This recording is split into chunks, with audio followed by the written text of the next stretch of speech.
Listo. Bueno, arrancamos entonces. Bueno, chicos, hoy vamos a ver la justicia, ¿sí?, en la provincia de Santa Fe. ¿Bien?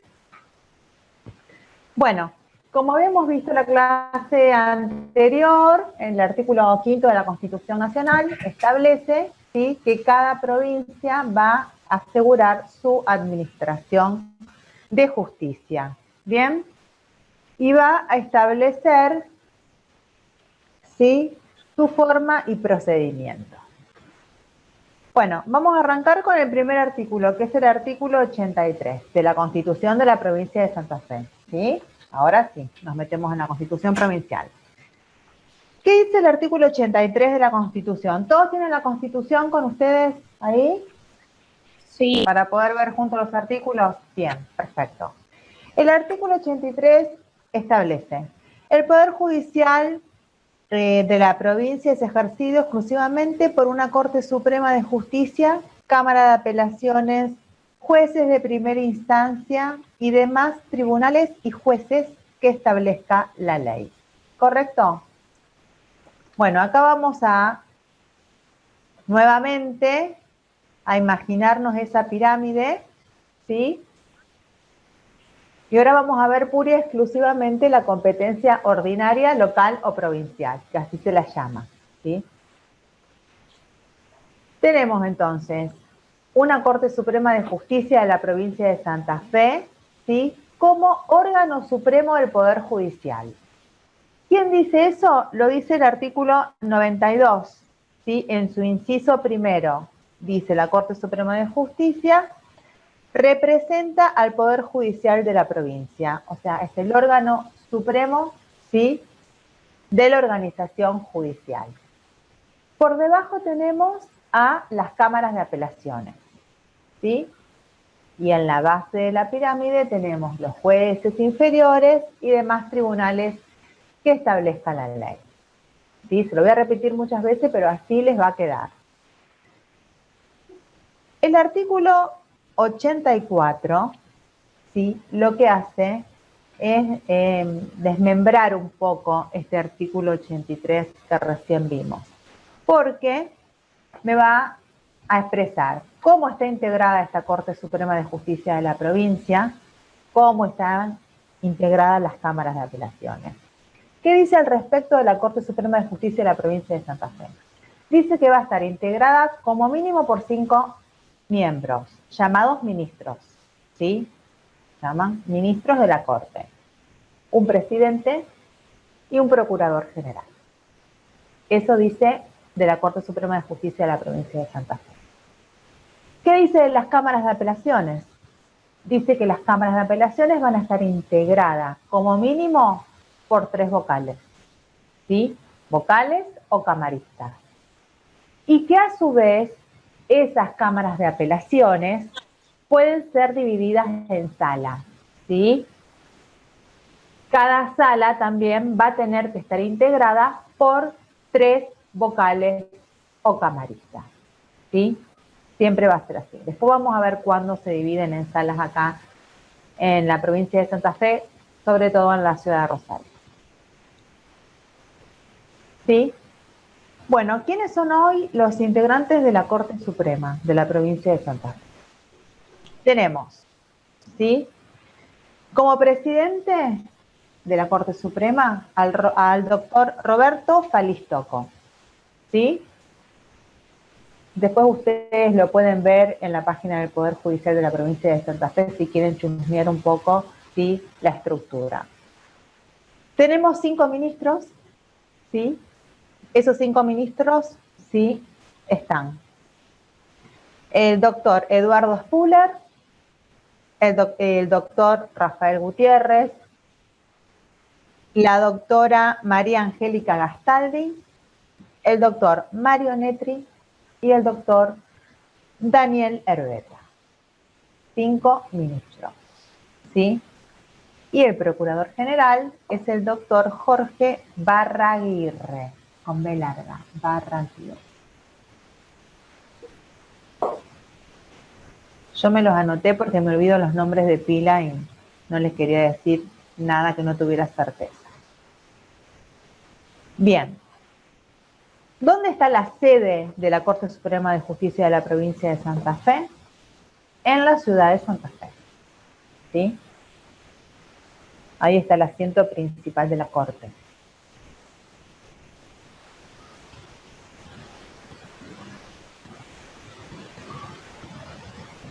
El artículo 93, que es el otro que me menciona el programa, ¿qué me establece? Me establece cuál es la competencia exclusiva que tiene esta Corte Suprema de la provincia. ¿Sí? Me habla de una competencia exclusiva y originaria. Y tienen un montón de incisos, ¿sí? 9 incisos largos. Bueno, los últimos, hasta el quinto, ¿sí? Es toda la parte procedimental, después todos los otros incisos que restan son cuestiones internas, ¿sí? De la Corte. ¿Por qué dice que la Corte Suprema de la provincia va a tener una competencia exclusiva y originaria? A ver.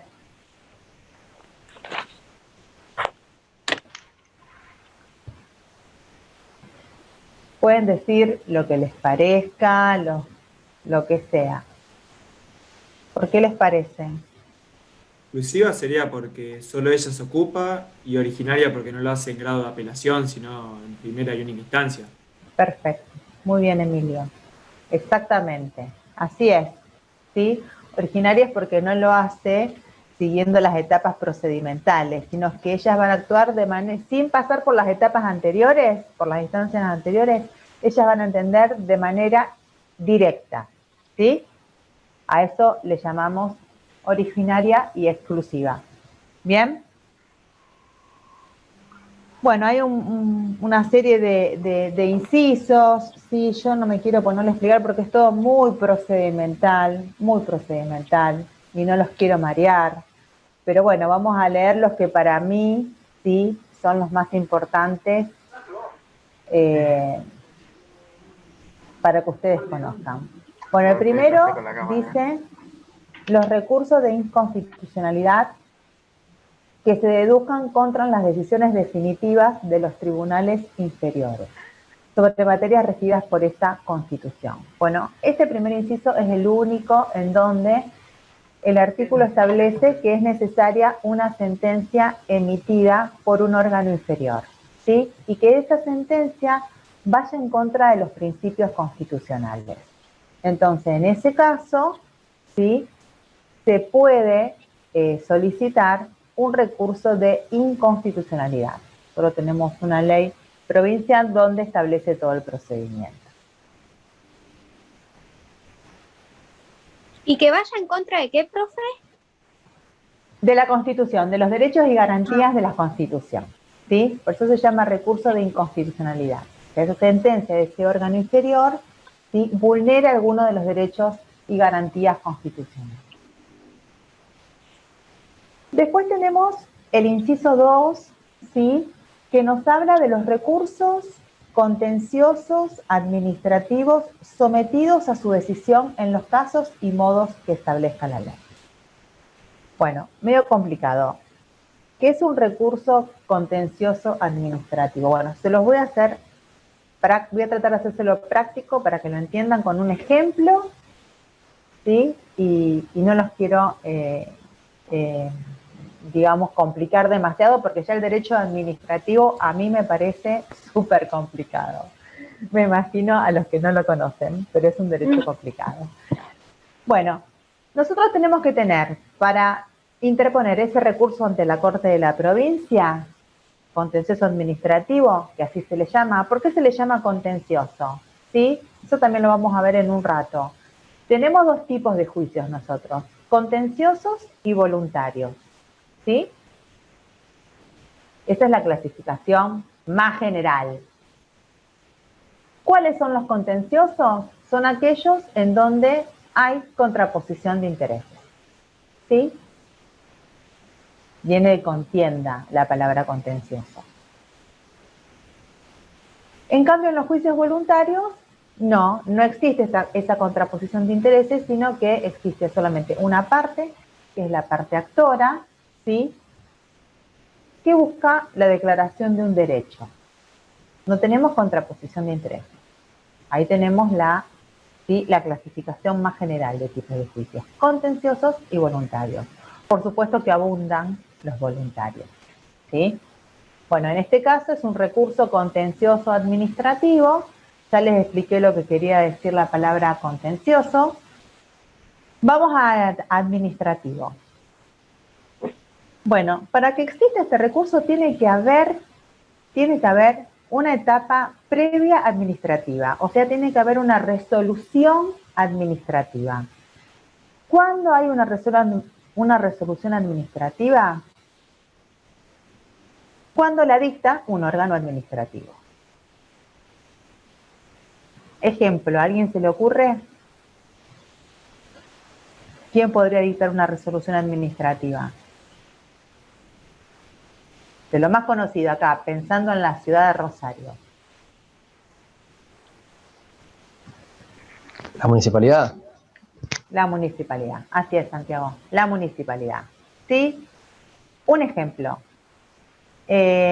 Cualquiera de nosotros va a solicitar una habilitación para abrir un bar. Bueno, es medio complicado que alguien vaya a solicitar la habilitación para abrir un bar, pero bueno, para que ustedes entiendan el ejemplo, voy a la MUNI, solicito, ¿sí?, la habilitación para la apertura de un bar. Me van a dar un montón de requisitos que voy a tener que cumplir, las sillas, la vereda, la mesa, el matafuego, montones de situaciones.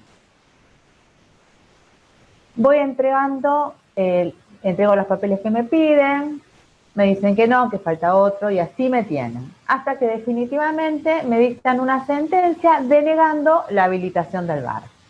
¿Sí? A todo esto yo se lo estoy contando muy breve, pero esto le puede llevar meses, ¿sí?, a la persona que está solicitando la habilitación. Por ende, esos meses quizás ya tiene alquiler, en alquiler el local, tiene gastos, tiene los proveedores, futuros trabajadores, y esa resolución administrativa lo que hace es causarle un menoscabo a su derecho de propiedad. ¿Sí? Por ejemplo, le dictan la sentencia denegatoria, la municipalidad, ya está la resolución administrativa. En vía administrativa tiene que estar agotada la instancia administrativa. ¿Cuándo está la instancia administrativa agotada? Cuando la última persona que lo ve es el gobernador de la provincia. ¿Sí? Una vez que llega el gobernador y él resuelve, ahí se da por agotada la vía administrativa. Una vez que se agotó la vía administrativa, recién yo puedo ir a la instancia judicial. Siempre, en todos los casos, es así. En este caso, sí. Si tiene que llegar hasta el gobernador, ¿no habría Sí. situaciones en las que se estira tanto el trámite que hay una privación de justicia ya? Pero el derecho administrativo dice eso. La ley en lo contencioso administrativo dice eso. Hay un montón de recursos hasta que el gobernador no se expide, no se da por agotada la vía administrativa. Después yo iré a la justicia y diré todo el menoscabo, todo el tiempo, todo el prejuicio que me generó todo eso. Pero si yo no llego a agotar la vía administrativa, o sea, si yo no llego hasta el gobernador, me van a denegar todo lo judicial. Y si hay alguna ¿Sí? omisión por parte de alguna de las instancias administrativas... Y eso se lo voy a decir a la justicia. Ah, por eso, pero ahí sí puedo recurrir antes de llegar al gobernador. No, nunca. Siempre tengo que terminar esa etapa administrativa. Después iré a la justicia con todos los fundamentos. Ah. ¿Sí? Bueno, Después iré a la justicia con todos los fundamentos. Pero, desgraciadamente, cuando ustedes vean derecho administrativo van a ver lo que hay recursos, hasta que llegamos al gobernador. Hasta que no terminamos, por eso se llama, hasta no agotar la vía administrativa, yo no puedo ir a la vía judicial. Nunca. Porque me lo van a rebotar. ¿Sí? Sí, sí. Bueno, entonces, como bien dice Emilio, todo eso genera tiempo, perjuicio, montones de cosas en donde yo cuando agote la vía administrativa, en este caso particular, ¿sí? Si demuestro que se me ha vulnerado un derecho constitucional, en este caso el derecho de propiedad, ¿sí? Voy a poder interponer este recurso contencioso administrativo ante la Corte Suprema de la provincia, ¿sí? Y así es simple, creo que, no sé, ¿me entendieron todos más o menos? Traté de ser bastante, de recortar bastante los pasos con un ejemplo para que ustedes me entiendan, ¿sí? Bien. Después tenemos otro recurso que son los juicios de expropiación. Esto no es un recurso, es un juicio. Juicios de expropiación que promueva la provincia, dice el inciso 3. Bueno, todos saben lo que es un juicio de expropiación o lo que es expropiar, ¿sí?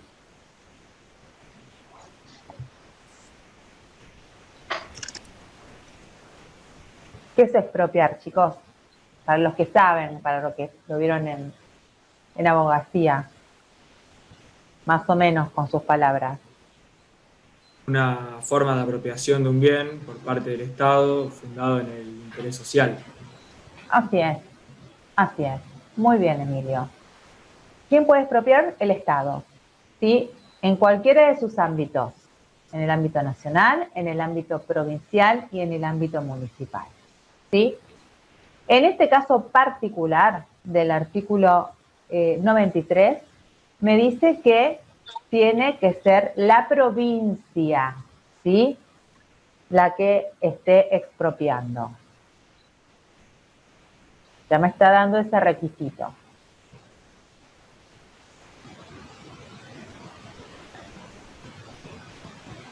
Bien, como dijo Emilio, tiene que haber una ley primero, ¿sí? Que determine que ese lugar que lo quiere tomar el Estado, en este caso provincial, sea de interés general o de bien común, ¿sí? Porque no puede venir el Estado a correrme de mi casa porque se le ocurre, ¿no?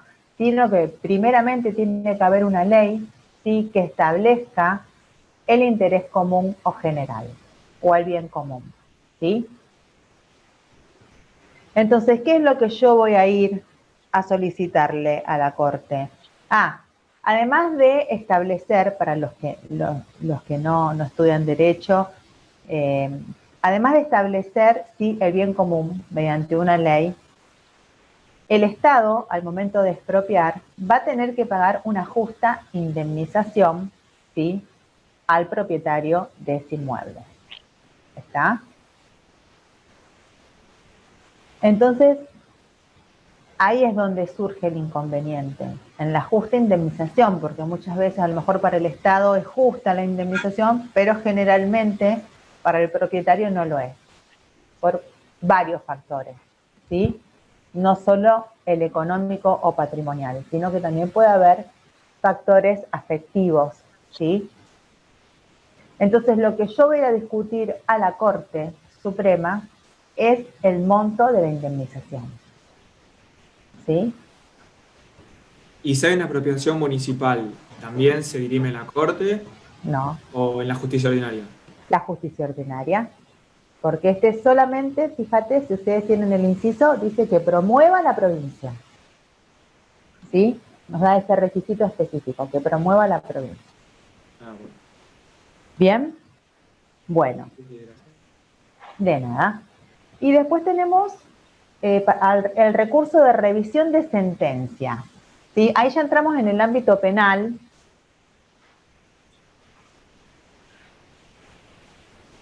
Dice, acá también nos da algunos requisitos específicos.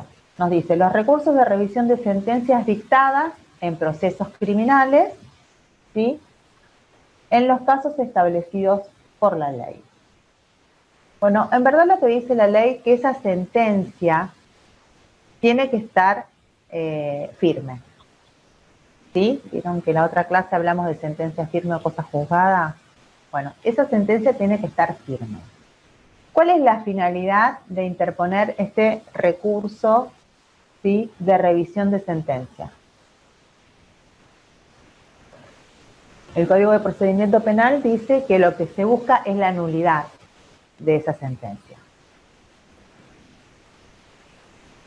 ¿En qué casos, por ejemplo? para que entiendan. Hay una persona que ya fue condenada por un homicidio simple a 8 años de prisión, ¿sí? Ya está la sentencia firme por la razón que haya sido, pero la sentencia ya está firme, no puede ser revisada, ¿sí? Y, por ejemplo, durante la ejecución, ¿sí?, de esa condena, el condenado fallece. Después de que fallece el condenado, puede ser que fallezca o que no fallezca. Este ejemplo que le doy, bueno, por ejemplo, fallece el condenado. Al tiempo que fallece, ¿sí?, la persona que aparentemente él había matado aparece con vida. Por ende, no había delito, no había crimen, no había homicidio, ¿sí? Parece loco lo que yo les cuento, pero ha sucedido. ¿Está? Bueno, en ese caso, los herederos de esta persona, ¿sí?, directos, el cónyuge, pueden ser los descendientes, pueden ser los ascendientes, van a pedir la nulidad de esa sentencia, ¿sí? Y por supuesto después iniciarán las acciones civiles contra el Estado, ¿no? Porque, bueno, ustedes saben que en el área penal el juez tiene que fallar únicamente si tiene certeza con las pruebas que tiene de que esa persona es la que cometió el crimen, ¿sí? Porque ante la duda, ¿qué dice la Constitución? ¿Qué hace en el área penal? ¿Qué hace el juez ante la duda? ¿Qué debería hacer? Absolverlo. Indubio pro reo, y se tiene que fallar a favor del reo, ¿sí? Él no tiene que tener la menor duda, el juez de sentencia, al momento de resolver, ¿sí? Es diferente al ámbito civil, porque bueno, por supuesto está en juego el derecho de libertad de las personas. Entonces es mucho más rígido el procedimiento. Entonces, bueno, esa es la finalidad de interponer ante la Corte Suprema de la provincia un recurso de revisión de sentencias. Hablamos de sentencias criminales, o sea, sentencias penales, que sean definitivas, ¿sí? Si está vivo todavía, si está viva la persona que está cumpliendo esa condena, va a ser él mismo el que interponga ese recurso, ¿sí? Si fallece, pueden interponer ese recurso los herederos.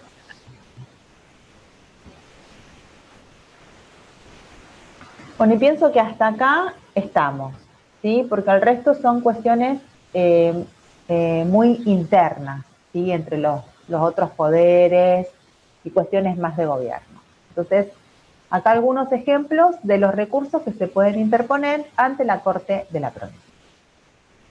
Ahora vamos a ver el artículo 94.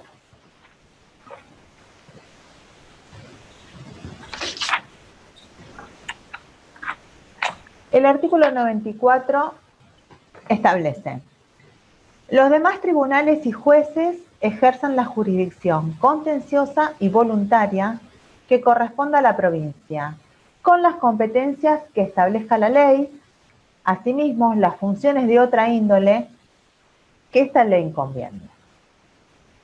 Bueno, en la primera parte, cuando dice los demás tribunales y jueces, se está refiriendo a aquellos tribunales y jueces, ¿sí?, aquellos órganos distintos a la Corte Suprema, que vimos en el artículo anterior, ¿sí?,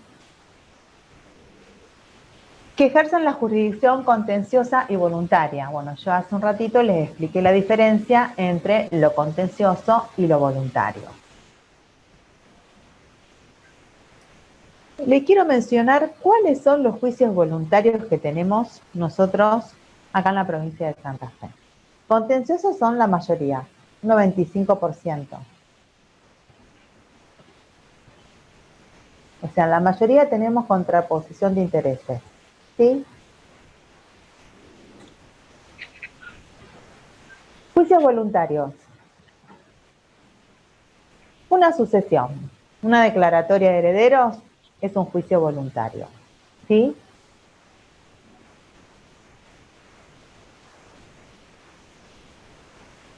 en donde tenemos una parte, que es la parte actora. Generalmente lo caratulamos así: Roberto Sánchez sobre declaratoria de herederos o sobre sucesión, ¿sí? ¿Quién es la parte actora en una declaratoria de herederos? ¿Quién es el actor? El fallecido. Bueno, muy bien, Guillermina. ¿Vos sos la que te estás por recibir? No, yo trabajo en un estudio. Pero hacen sucesiones. Sí. Ahí está. Exactamente. Siempre se equivocan y me dicen los herederos. Es así. La mayoría me dicen los herederos. Y no. ¿Por qué la parte actora es la persona fallecida? ¿Qué les parece?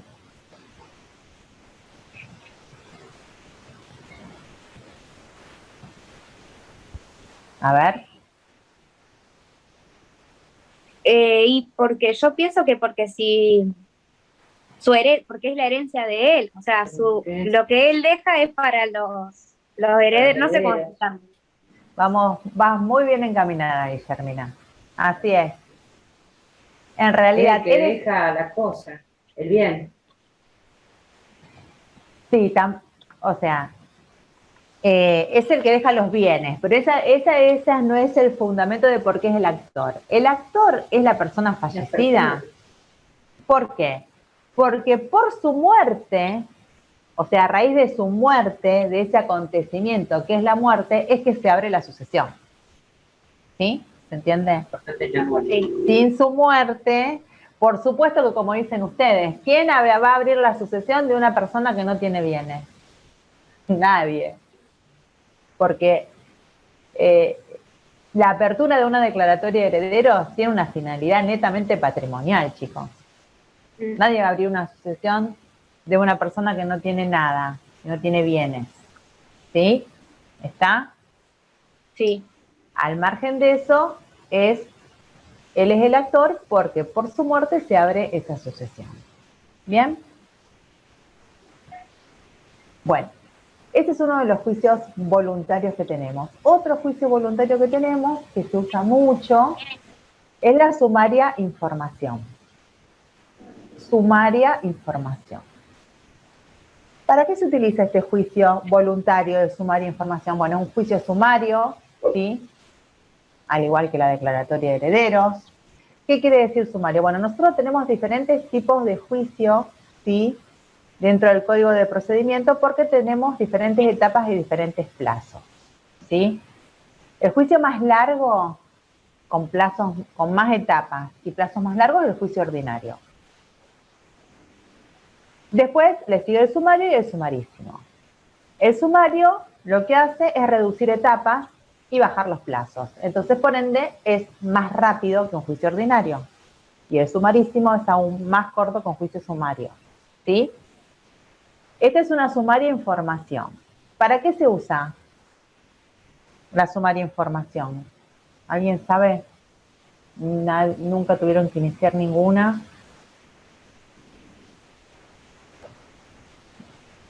Bueno, generalmente se utiliza para rectificar partidas, chicos. ¿Qué partidas? Las partidas de nacimiento, de matrimonio o de defunción. Todas aquellas, sí, que están relacionadas con el estado de las personas, ¿sí? Con el estado Perdón, civil profe, de las ¿podría repetir, por favor? ¿Qué parte, Aileen? Me quedé en sumaria información en la clasificación. Se me cortó. Igual lo dejé grabado. Ah, genial. Está Genial, grabado. Listo. Entonces le decía, es para rectificar partidas de nacimiento, de matrimonio o de defunción. ¿Cuándo tenemos que rectificar partidas? Cuando existe algún error material importante, esencial, dentro de esas partidas. Generalmente los que hacemos sucesiones, ¿sí? Como todos los vínculos se prueban con las partidas, ¿sí? La defunción, el fallecimiento de la persona se prueba con la partida de defunción. Si el fallecido estaba casado y quiere venir la cónyuge, ¿sí? a tomar su parte del patrimonio, se va a tener que presentar una partida de matrimonio para acreditar este vínculo. Y si la persona fallecida tenía hijos, que ellos también van a venir en la sucesión, bueno, se presentarán las partidas de nacimiento para acreditar ese vínculo. En este caso, ¿tiene que estar casado legalmente o puede ser su cónyuge? ¿Cómo? ¿Cómo, Joana? ¿Tiene que estar casado legalmente o en convivencia? Casados legalmente. El que está casado legalmente. ¿Sí? Claro, Casado digo que en concubinato no. No, de ninguna manera, no. Estaba en el proyecto de la reforma, de la última reforma del Código Civil, pero finalmente no lo incluyeron, ¿sí? Parecía que sí, pero bueno, finalmente seguimos con la línea de la institución matrimonial, ¿sí? La concubina y el concubino no heredan nunca, ni por más de que tengan 40 años de convivencia, 60 años de convivencia. ¿Sí? O sea, si quieren heredar, cásense. No. Es así. Es la cruda realidad. ¿Y el tema de la herencia, hay adopción simple o adopción plena? ¿Cómo es? De los hijos. No, el de adopción simple no hereda, la adopción plena sí. La adopción simple no. Bueno, generalmente hoy nadie adopta de manera simple, chicos. Generalmente le dan la adopción plena, ¿sí? Pero bueno, el concubino no hereda, ¿sí? Concubino, concubina no heredan. Tienen que estar casados, ¿sí? ¿Y adopción simple qué sería?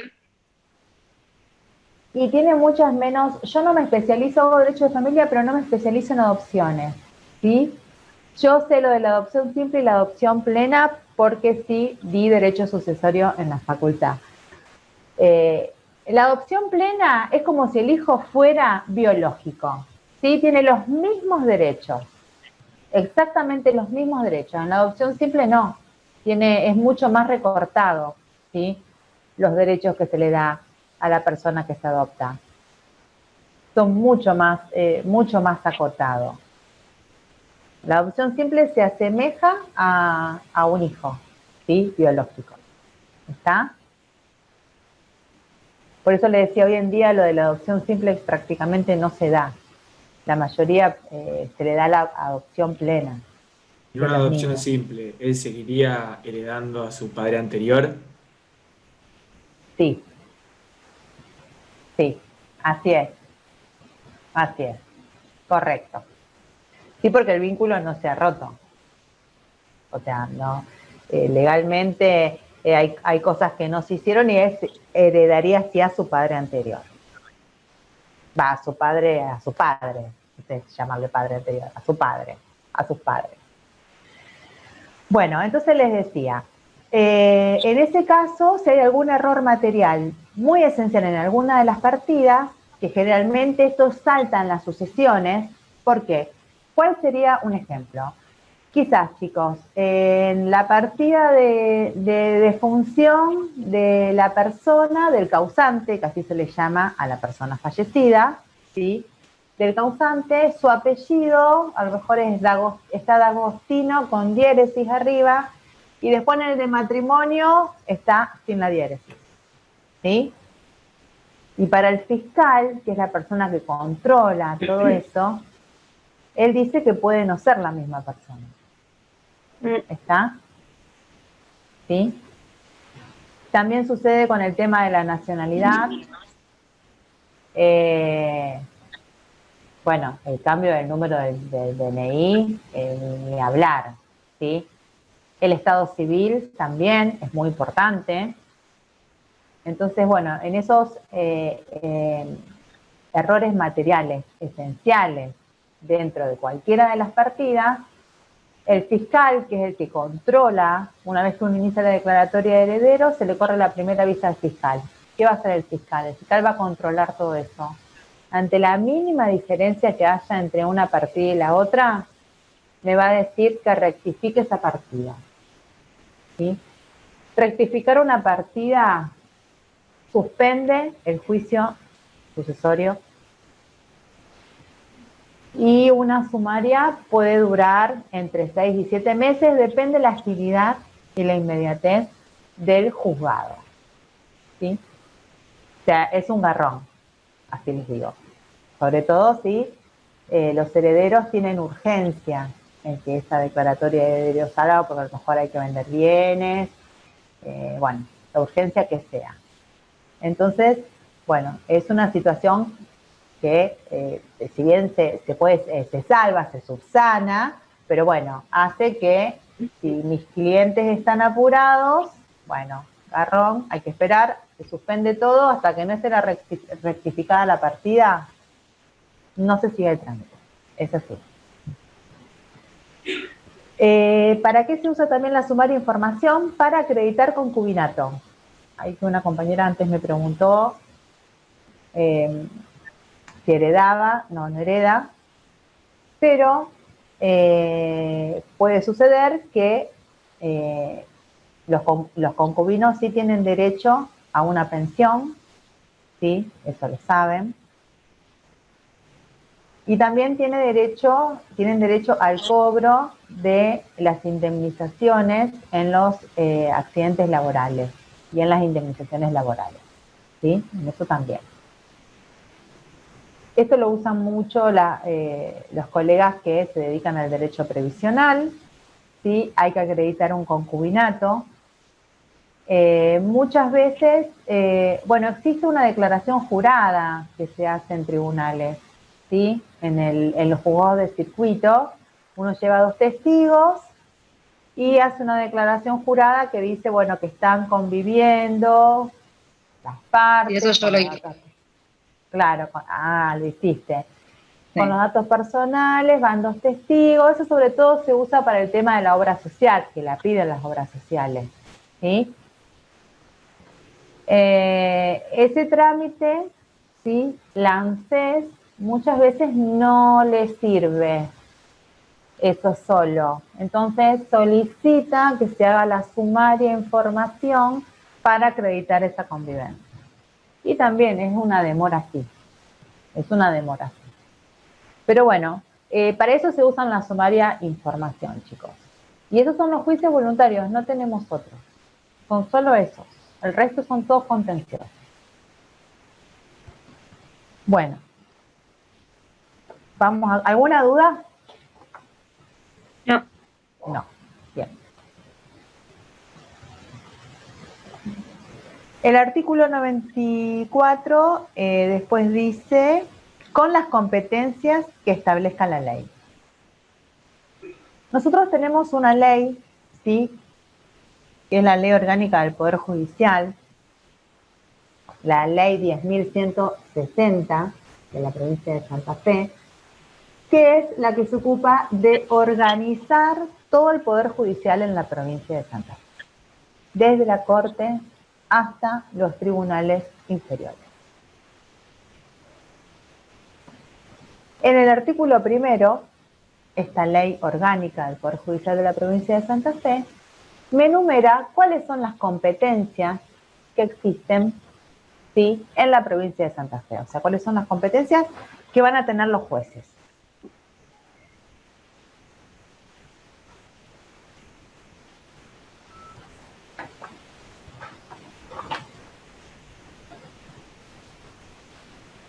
De acuerdo al artículo 1, son 8 las competencias que pueden tener estos jueces, ¿sí?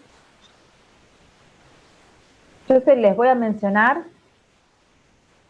las competencias y después se las voy a explicar brevemente, porque es interesante que ustedes sepan.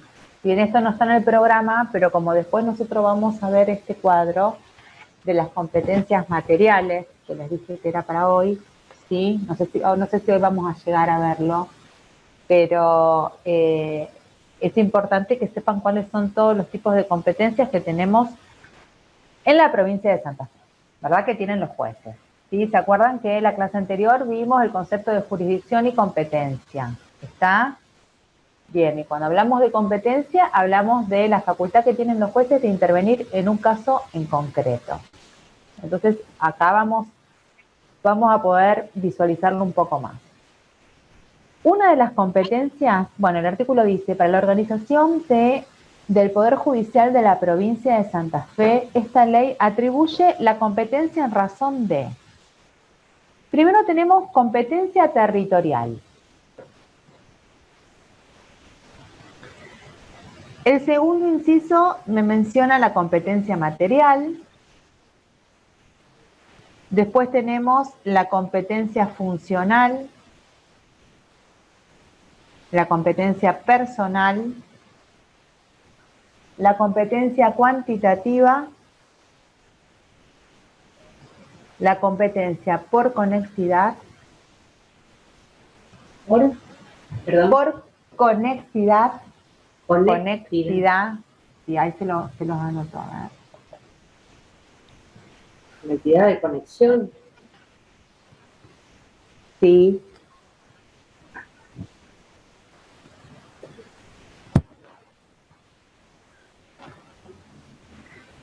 La competencia prevencional y por último la competencia por turnos.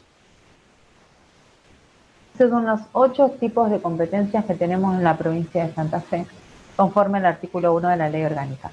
¿La última cuál era? Por turno, competencia por turno. Y la séptima, La competencia prevencional. prevención.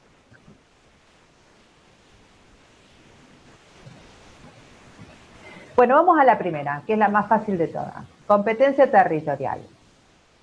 Esto lo vamos a unir directamente con el lugar, ¿sí?, de demandabilidad. O sea, el lugar donde yo tengo que iniciar mi demanda sería la competencia territorial. ¿Quién establece este lugar o esta competencia territorial? Las leyes, ¿sí? Puede ser un código de fondo o puede ser una ley especial.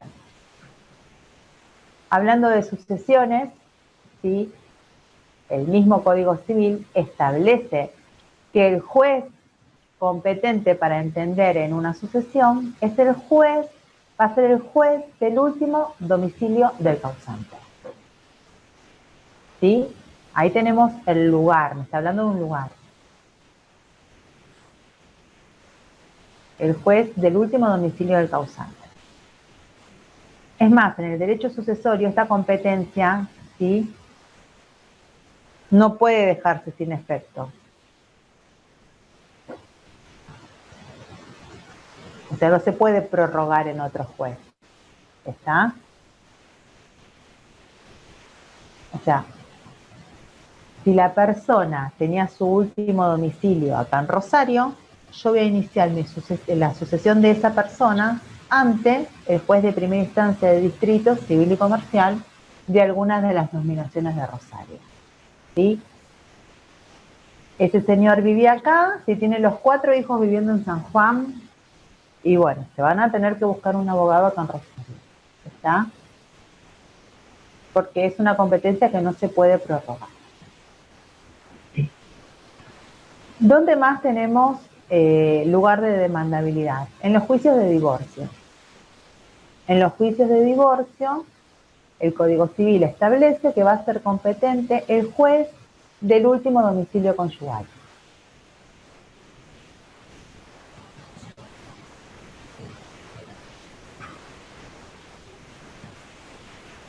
En los juicios de régimen de comunicación, ¿sí?, llamado antes los regímenes de visita, que ahora ya el código lo ha modificado en la última reforma. El régimen de comunicación también, el código dice que va a ser el lugar donde esté viviendo el menor. Este va a ser el juez que va a entender, el lugar donde viva el menor.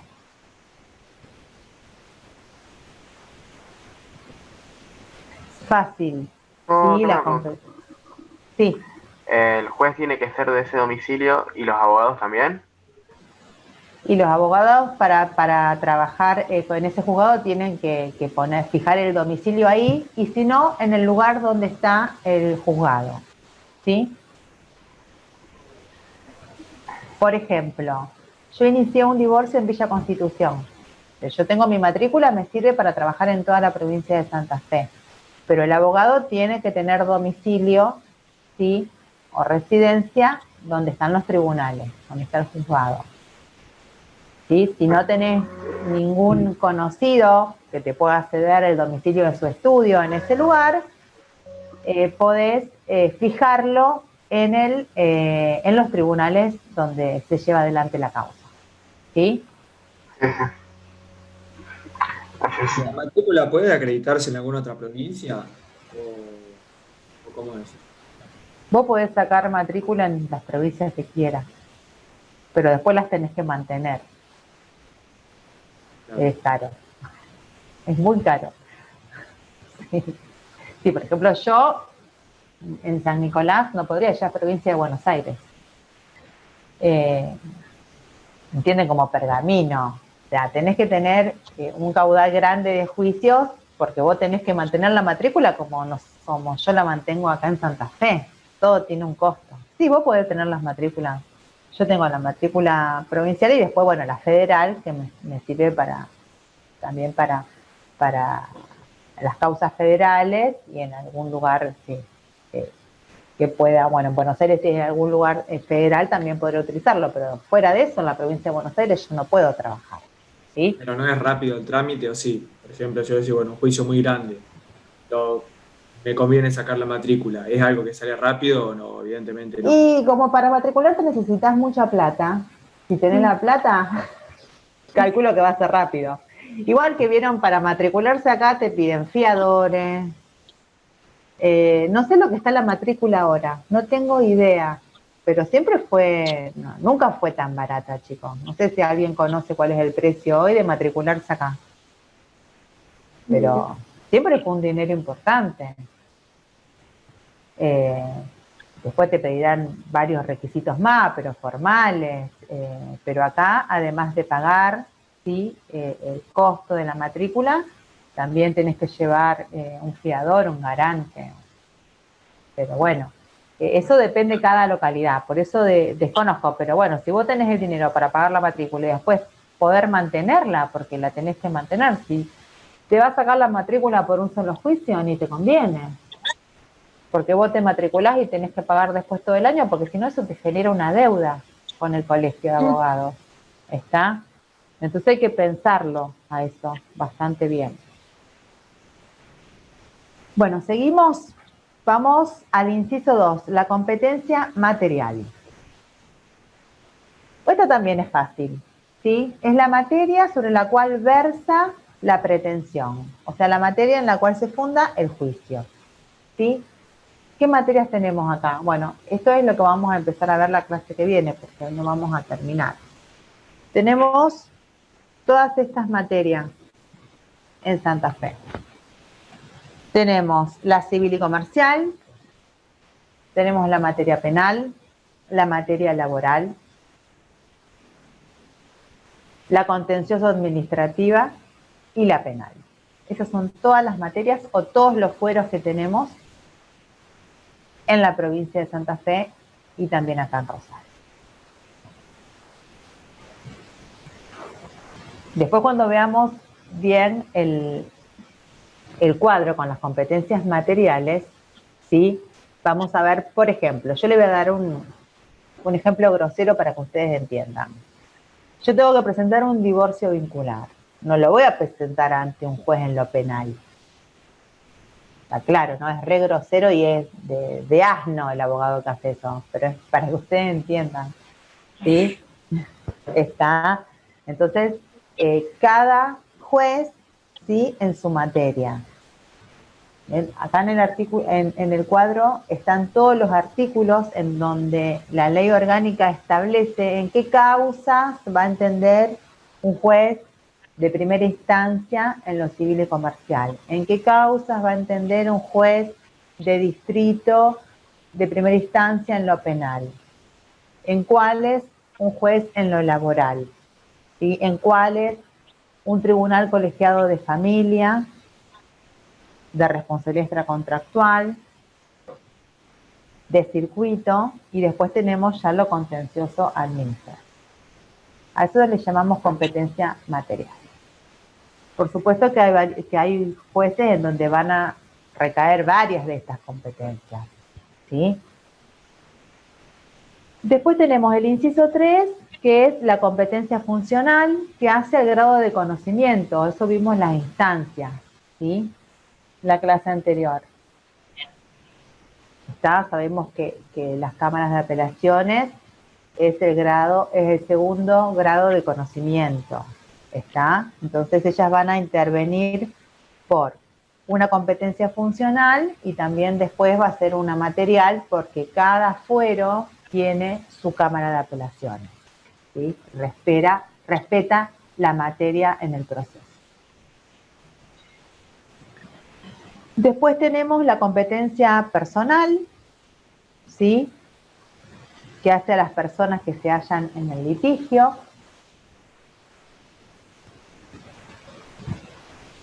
Esto ¿Que se hallan en qué? En el litigio, en el juicio. Perdón. Ah.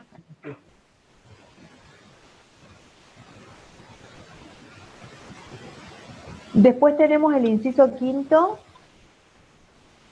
que menciona la competencia cuantitativa, que es muy importante la competencia cuantitativa. Se las escribo.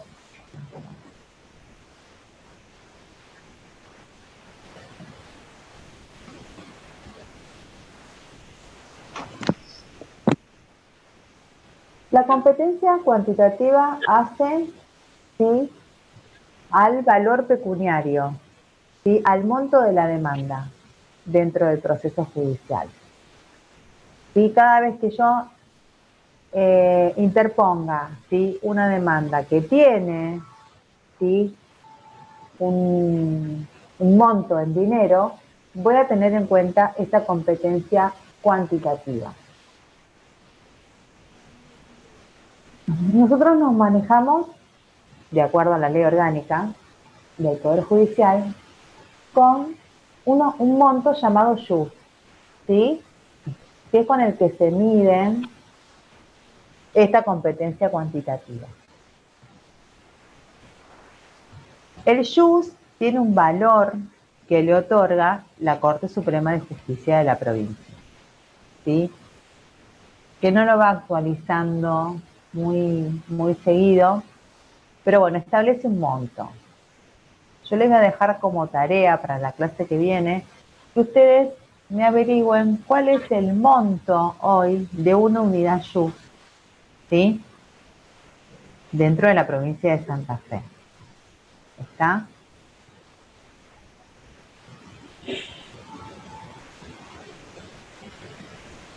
Les voy adelantando que va variando de acuerdo a las localidades o a las circunscripciones que tenemos dentro de la provincia de Santa Fe. Nosotros dentro de la provincia de Santa Fe tenemos 5 circunscripciones judiciales, ¿sí? 5 circunscripciones judiciales. Tenemos la 1 en la ciudad de Santa Fe, la 2 que es Rosario, segunda circunscripción,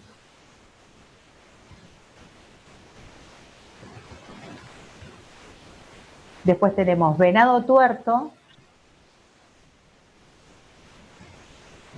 Reconquista y Rafaela.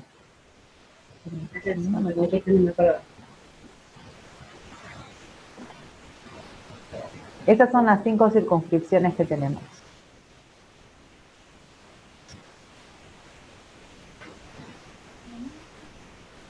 Entonces, bueno, ustedes van a buscar para la próxima clase cuál es el valor de la unidad jus, ¿sí? Para cada una de las provincias. No, sí, no, para Santa Fe, pero Rosario, fíjense Rosario, ¿sí? Yo les digo esto porque les va a tirar varias localidades, ¿sí? Pero ustedes se fijan en Rosario, ¿sí? ¿Cómo se utiliza esto en la práctica?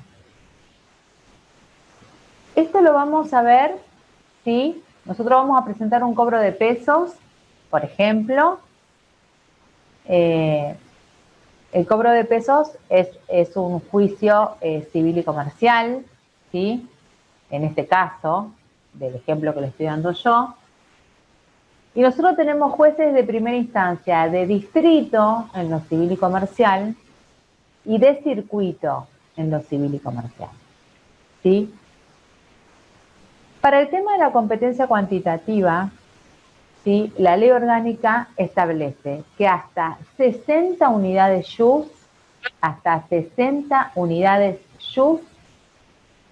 va a ser competente un juez de primera instancia de circuito en lo civil y comercial, ¿sí? Si supera las 60 unidades JUS, directamente va a ser competente un juez de primera instancia de distrito en lo civil y comercial, ¿sí? Es una forma también de repartir un poco la tarea entre los jueces.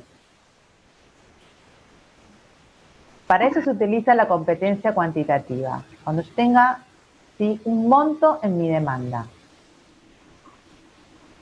Por ejemplo, si la unidad JUS, yo, de acuerdo al año pasado, la unidad JUS estaba, por eso no sé ahora, porque no he tenido que interponer ningún cobro de pesos, estaba 1.200 pesos. Creo que ahora es algo de 5.000, si no recuerdo mal. No, modificaron. no, Lo vos estás modificaron. confundida. ¿Por qué? Guillermina, estás muy confundida, porque esa es la unidad JUS arancelaria. Ah, porque nosotros en el estudio lo tenemos en un pizarrón. Yo también, Anotado. no lo tengo en un pizarrón acá en mi casa, tengo anotado, ¿Y esto porque es para cuando qué uno es para solicitar la regulación de honorarios. Como también se regulan los honorarios con unidades JUS, pero esas son unidades JUS arancelarias, ¿sí? Es para la regulación de honorarios profesionales. 5.300 y pico está ahora. Sí, ¿la aumentaron el otro día o no? El otro día, así es, la semana pasada, así es. Sí. Eso es para la cuestión de honorarios profesionales. Esta es otra, que le digo, el año pasado estaba 1.200 la unidad JUS. No sé ahora si la deben haber actualizado, pero yo voy a tener que hacer un cálculo matemático, ¿sí? Si es hasta 60 unidades JUS, tendré que multiplicar 1.200 por 60, ahí me va a dar un monto, y si mi demanda no supera ese monto, va a ir a un circuito, y si lo supera, va a ir a un distrito. Es fácil, ¿sí? ¿Cuál era el juez competente hasta las 60 unidades? Un juez de primera instancia de circuito en lo civil y comercial, hasta 60 unidades JUS. Con posterioridad, un juez de distrito en lo civil y comercial. ¿Sí? Sí. ¿Dónde más utilizamos la competencia cuantitativa? En los jueces comunitarios o de pequeñas causas. ¿Sí? Bueno, estos jueces comunitarios y de pequeñas causas ahora tienen, bueno, ya hace, no sé si 10 años o un poco más, ¿sí? Se reformó, una de las reformas que tuvo la ley orgánica, exige que también sean letrados. Porque cuando yo me recibí, los jueces comunales o llamados jueces de paz, ¿sí?, los que viven en alguna comuna, no sé si acá hay alguno que sea oriundo de alguna comuna, no tenían que ser letrados, no necesitaban ser abogados. Generalmente era alguien conocido del pueblo, el sodero, el ferretero, la modista, ¿sí? Y ahí quedaba. Por eso en ese momento las competencias que tenían estos jueces, estos ex jueces de paz, como se los llamaban antes, eran ínfimas. Prácticamente eran las mismas que tiene un juez de un registro civil, que hacían, casaban, anotaban nacimientos, certificaban firmas, ¿sí? Más de eso no podían hacer porque no tenían, no estaban capacitados técnicamente para tomar causas más importantes. Bueno, ahora ya hace unos años, más de una década, tienen que ser letrados, ¿sí? Por eso la competencia se le ha ampliado.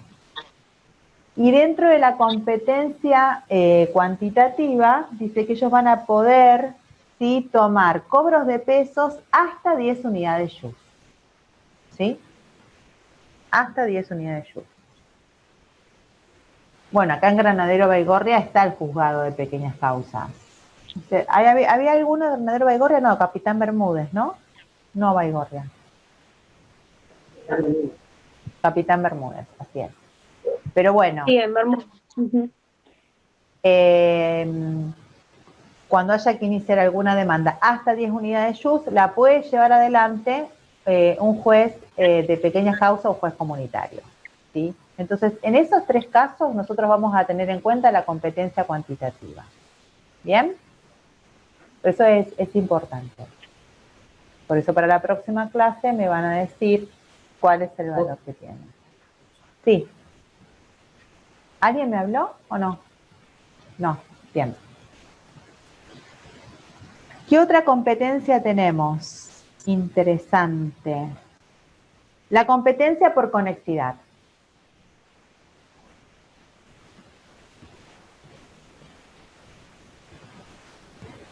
Bueno, ¿cuándo se da esta competencia por conexidad?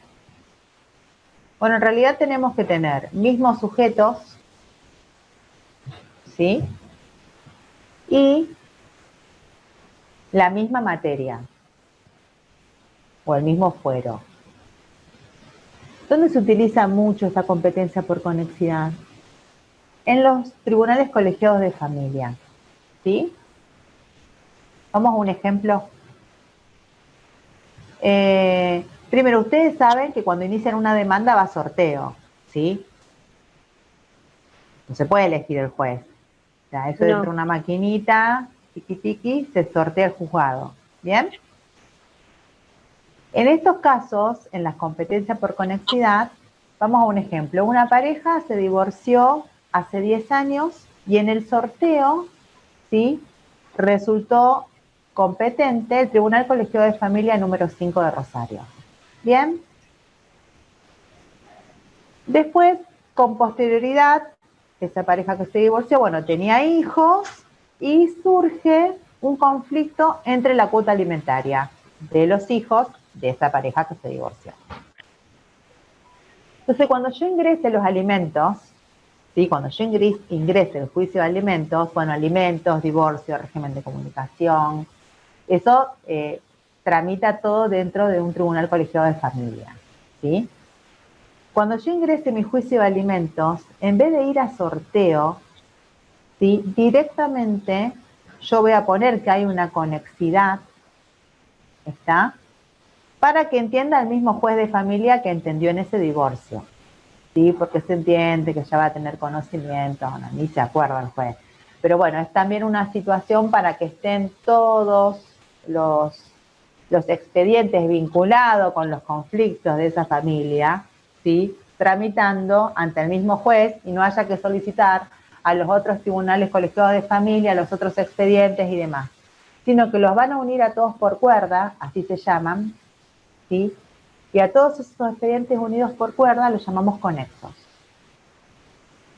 O sea, primero solamente se va a sortear el primero y después los demás, ¿sí?, van a tramitar ante el mismo juez y el mismo secretario, ¿sí? Fácil, ¿se entendió? Sí. Después tenemos la competencia prevencional.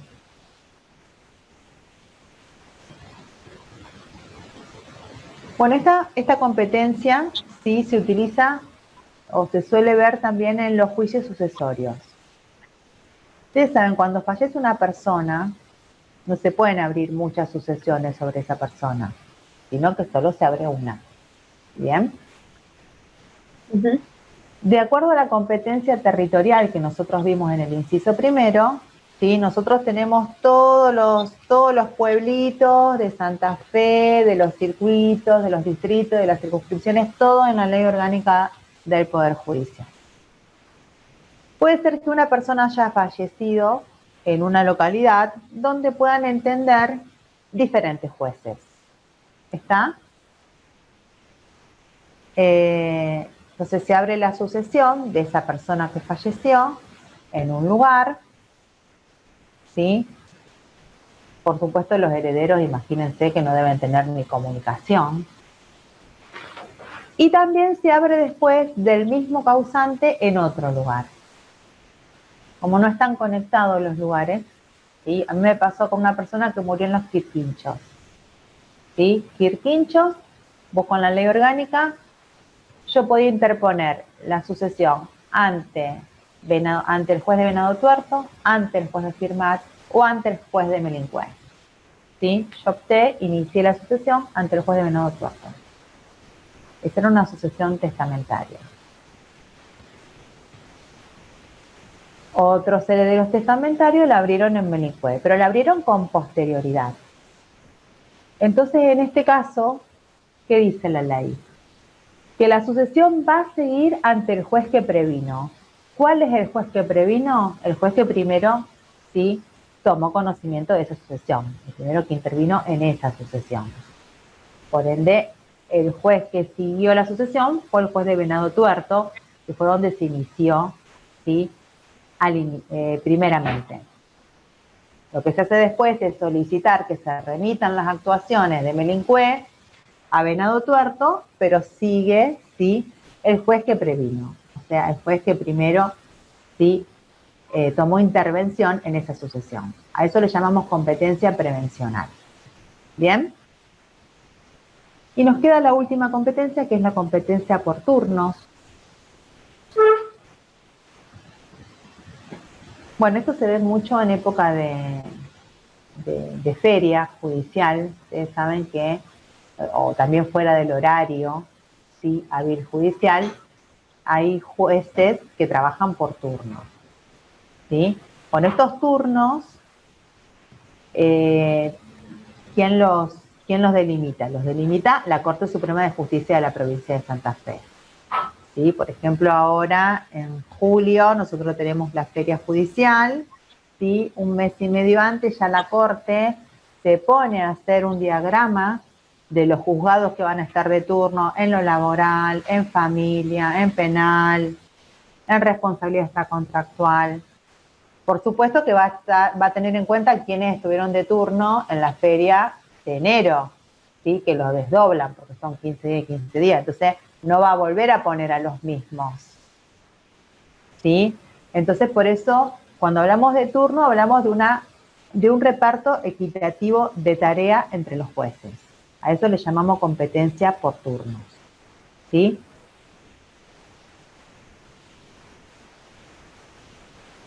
¿Se entendió? Bien.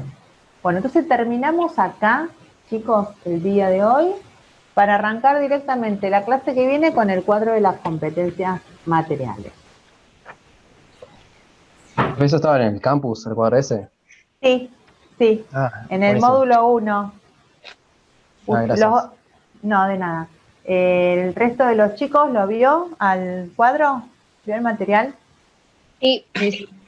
Bueno, vamos a usar ese cuadro entonces. Bueno, chicos, le voy a tomar asistencia.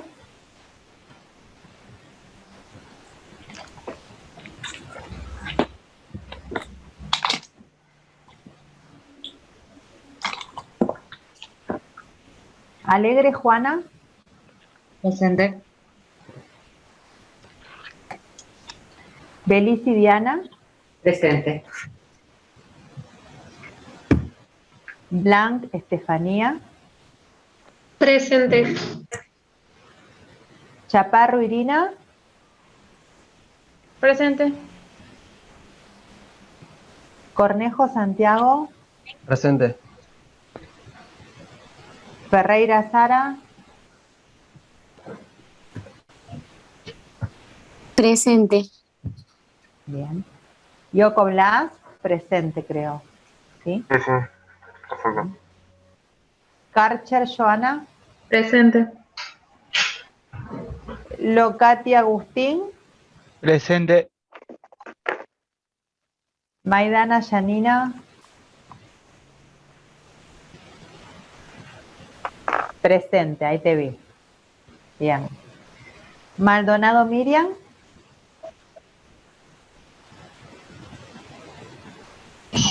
Presente.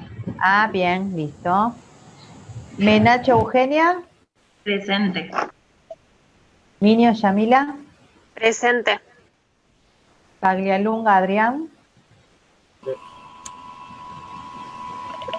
Presente. Bien. Balomé Kailín. Presente. Rojo María. Presente. Tocheto Denise. Presente. Bechi Emilio. Presente. Villani Lautaro. Presente. Y Coleta Guillermina también presente. ¿Sí? Bueno. Bueno, chicos, terminamos por hoy. Una pregunta, profe. Sí. ¿Dónde tendría que fijarme la grabación? ¿Dónde está? Ah, ¿Dónde queda guardada? deberías preguntarle al soporte técnico que está ahí en el listado, está Romina. Le pueden escribir a ella, que ella es la que se ocupa de todo esto del campus. Ah, bueno, gracias. No, de nada. Bueno, chicos, buena semana. Igualmente. Profe, hasta luego. Chao. Chao. próxima. Chao, chao.